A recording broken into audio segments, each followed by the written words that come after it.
Hi guys, I'm going to take a couple minutes to give you some ideas on how to use the Dangerous Liaison in a tracking environment using this instrument, which is a a bass. It's a bass. First thing I'm going to do is plug it in. I have here a Chandler LTD one, which is both an EQ and a preamp.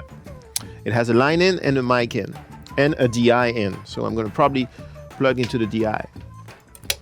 In my normal mixing setup, I would use the LTD one as an EQ maybe on something.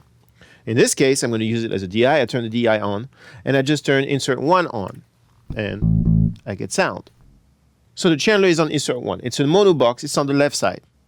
The Liaison doesn't care whether you use both channels of every bus or just one. It's irrelevant to it.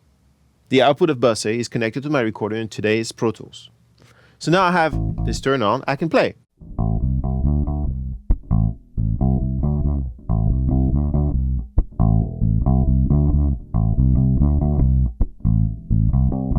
And realize that A, I'm a saxophone player, which explains the playing, and B, it's a little thin sounding. So maybe I want to use some of my inserts on my Liaison to fatten the sound. The next one in line being a Magnetpultec that could sound good. So I'm going to turn it on. Great. So now it's on. Some 60, 90 is better. Maybe some bite. Let's listen to that.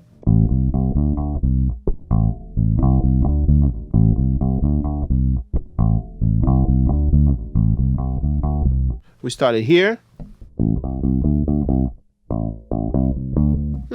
I kind of dig that. So let's save that in 1. I like that. Let's try something else, like for example the Anointment, which I know is great on bass most of the time. So the Anointment is on 5. I turn 5 on. Here it is. A little more of this, maybe a little lower. I dig that. So I'm going to save that on 2, right? So now I can compare between 2 and 1. 1 is, or 2. Obviously 2 is fatter, maybe better for this part. It's really easy. You're not using plugins here, you're using hardware, but it's as convenient, as fast as you can imagine. I really like working this way. So what else can we do here? Well, say for example, your grandmother just built a custom-made 1176 and gave it to you for you to benchmark. Are you going to go behind your rack to plug in your grandmother's 1176? Absolutely not. What you're going to do is you're going to plug it into insert 6 on the Liaison. I'm going to use the left side since my whole chain was only using the left side. So now that the 1176 is connected to the front panel insert 6 left side, all I have to do to listen to it in my path is just hit 6. It's not on. Let's turn it on. I now have a compressor, which allows me to do incredibly reprehensible things, like for example, slapping.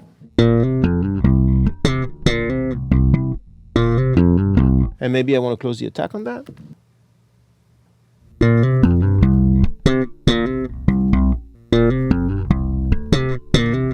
So the idea here is that having the Liaison in your tracking setup allows you to focus more on playing, or maybe learning how to play for me, and less on fudging with buttons and cables and stuff like that. It's a very practical and very creative way to work.